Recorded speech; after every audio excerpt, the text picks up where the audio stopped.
Hello everyone and welcome to this presentation of the Badminton World Federation on the elections process for the elections of 22nd of May 2021. My name is Thomas Delay and I'm Head of Legal and Governance for the Badminton World Federation. Today we will be having a particular focus for the gender and geographical requirement rules that will apply during the 2021 elections. During the 2021 elections on the 22nd of May, we will be electing a certain number of BWF officials, namely the BWF President, the BWF Deputy President, the Vice President for Para-Badminton, and the 20 Ordinary Council members. The athlete representatives from Badminton and Para-Badminton will be elected in November 2021, while the Continental Vice Presidents will be elected in 2023. This year, we are fortunate to have a certain number of returning candidates who will be elected by acclamation. That is because they are the sole candidates for their positions. We will be welcoming back our President Pole Hoya. We will be welcoming back our Deputy President, Madam Kuning Patama. And finally, our friend Paul Kulze will be back as Vice President for Para-Badminton. For the council elections, we have 30 candidates vying for 20 positions. When comes the time to vote, you will have 20 votes, not less, not more, for these candidates.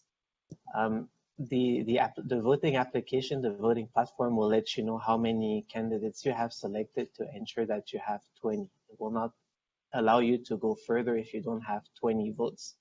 Also, it's important to know that you can vote for any candidate, regardless of their gender and regardless of their geography. The voting screen will look like what you can see right now. On the left, this is an example of the desktop view for the voting application, while on the right, you have an example of what it looks like on a mobile device. So the names that you click will appear in red, and once you are done with your selection, you can press send to submit your votes. So the way this will work is as any other online election. The poll will open. You will have about 3 minutes to vote. We will clarify that time, of course, right before the vote. You will be asked to select exactly 20 candidates, following which you can press send, and your votes will be submitted. Once the 3 minutes are completed, the first step will be for the raw number of votes per candidate to be displayed. So you will see how many votes each has received, but this is not the final result of the election. During step two, we will be applying the criteria for representation. This will take around 10 minutes and will happen in the background. Basically, we will be making sure that gender and geographical criteria are being respected in this process. Finally, in step three, once these criteria are applied, we will be displaying the final elections outcome, where the names of the council members that are elected will be displayed on the screen.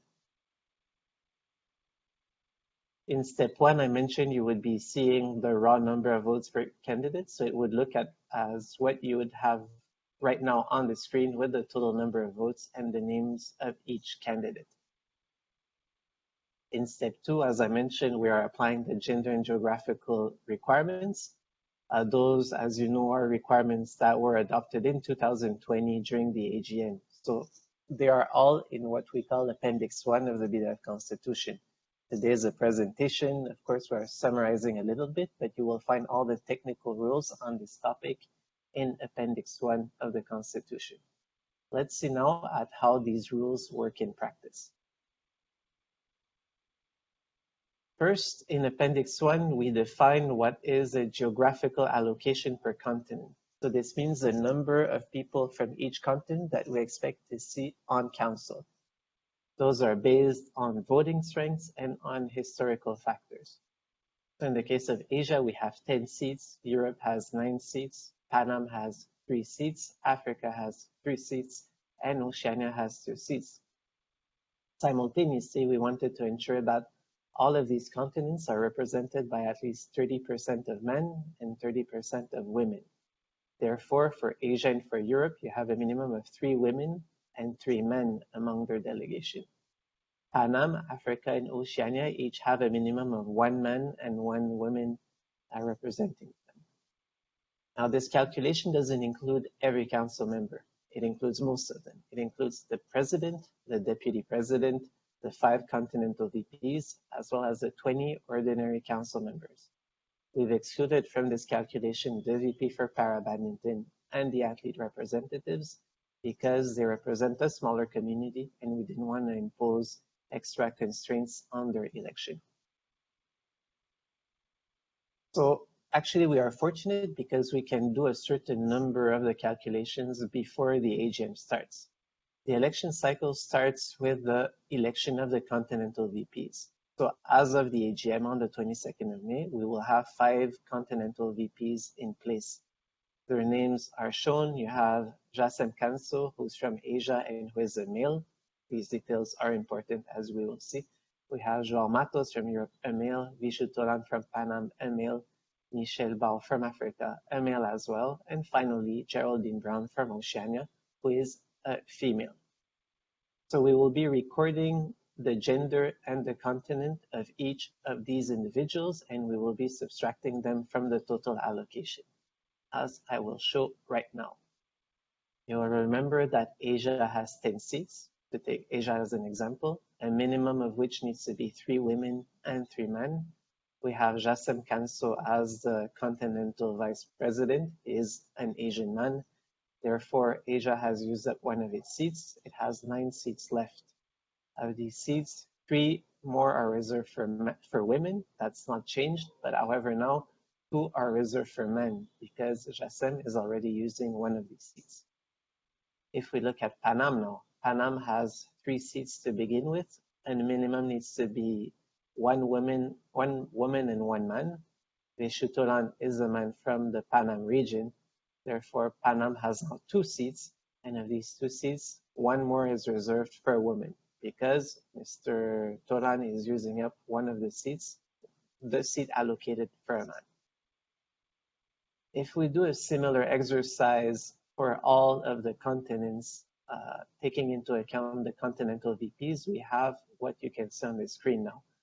So Asia has 9 seats and minimum need to be 3 women and 2 men. Europe has 8 seats and a minimum of 3 women and 2 men because they have a male continental VP. Panam and Africa each have 2 seats left. 1 of those needs to be a woman. Why? Because both of them are represented by male continental VPs. And finally, Oceania has 1 seat left who needs to be a man because it is already represented by a female continental VP. We are now going to the day of the AGM. And this year we have a president and a deputy president who will be elected by acclamation. This means we can already do these calculations. In normal times, this is something that would be known at the last minute. So on the day of the elections, the president and the deputy president will be elected. We have as president Polek Hoya, who's a European male. And as deputy president, we have Madam Kuning Patama, who's an Asian female. So their continent of origin and their gender will also be recorded for the purpose of the representation criteria. This means that here, Asia and Europe will see their numbers slightly change. Asia now has 8 seats left. It used to have 9, and a minimum of which needs to be 2 more women and 2 more men. Madam Kuning Patama being a woman, she is using up 1 of the women's seats for Asia. As for Europe, it used to have 8 seats. It now has 7 seats, and a minimum of which Europe needs to have 1 more man. Why? Because Polek Hoya, our president, is using up 1 seat for Europe and is a man, therefore he's using 1 of the men's seats. So now, across all the continents, we have 20 seats, and that is not a coincidence. That is because we will be electing 20 ordinary council members to whom these requirements will apply. At this stage, we would be holding the elections for the council members. So the members will be the member associations will be voting as usual through the platform, as I described earlier. Once the results are collected, the independent lawyer will be working in the background to make a ranking list of all the candidates. then he will do the following. Those are more technical steps, but it's good if you understand what happens in the background. First, the independent lawyer will be sorting the candidates into each of their continents. So there will be a list for Asia, for Europe, for Panama, for Africa, and for Oceania. In each of these lists, the independent lawyer will be sorting the candidates by their number of votes. So he knows who has the most votes in each continent. And finally, the independent lawyer will be applying the minimum gender requirements, which we will see shortly through 5 examples. Let's start with Asia. So after we have taken into account the continental VP and the deputy president, Asia now has 8 seats, 2 of which need to be men and 2 of which need to be female at least. From the list of results for Asia for the council elections, the independent lawyer will take as elected council members the first 2 women in the list by number of votes and the first 2 men in the list by number of votes. At this point, this means that 4 further candidates will be elected and that the gender requirements will be respected. In other words, Asia will be sure that it respects its minimum of 30% of both genders as part of the people representing Asia. From the initial 8 seats, therefore, 4 seats will be left because we've just elected 4 people.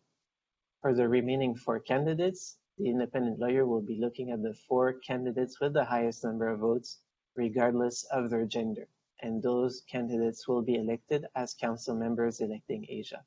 At this point, Asia will have fulfilled its allocation of seats. It was 10 at the beginning.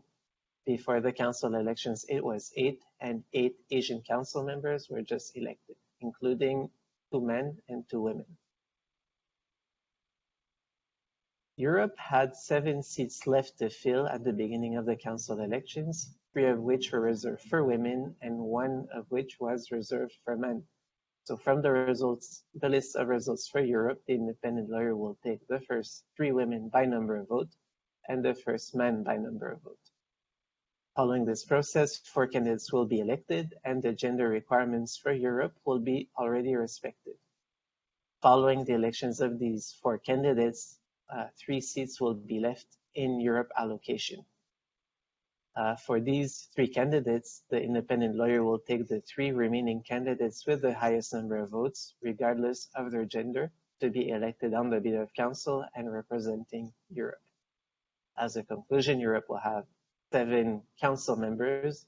At least 3 will be women and at least 1 will be a man, and the remaining will be dictated by the number of votes they have received. The situation for Panama is similar. So Panama has 2 seats left. 1 of these seats is reserved for a woman. You will remember that Panama has a male continental VP in Vishutolan. Therefore, they don't have any further applicable gender requirement for men. So from the list of results for Panama, the independent lawyer will take the woman with the highest number of votes, thereby ensuring that gender requirements for Panama are respected. Following this, we still have 1 more candidate to elect. So the independent lawyer will take the candidate with the highest number of votes, regardless of their gender.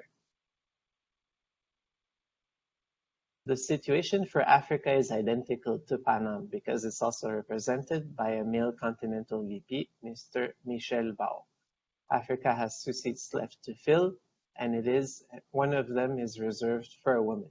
So from the list of results for Africa, the independent lawyer will take the woman with the highest number of votes, and that person will be elected to the BWF Council. At this point, the gender requirements will be respected. From the initial 2 seats, therefore, 1 seat will be left, and the independent lawyer will take the candidate with the highest number of votes, regardless of their gender, and that person will also be elected on the BWF Council. And finally, we have Oceania, for whom the situation is slightly more simple. At this point, Oceania has 1 seat left, and it is reserved for a man. Why? Because Oceania has a total of 2 seats, but its continental VP is Geraldine Brown, a female. Therefore, the seat allocation for women is already respected, and we're now looking for a man. So from the list of results for Oceania, the independent lawyer will be looking for the man with the highest number of votes. Once that is done, of course, that person will be elected and the elections will already be complete for Oceania.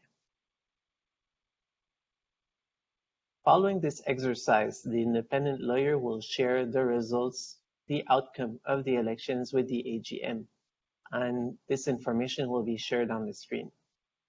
It will look like something you can see right now. So for each continent, you will see the council members that were elected. You can notice that for Asia, we have 8, for Europe, we have 7, Africa and Panama have 2, and Oceania has 1. This is because we're taking into account the number of possible council members for each of the continents, as we saw earlier.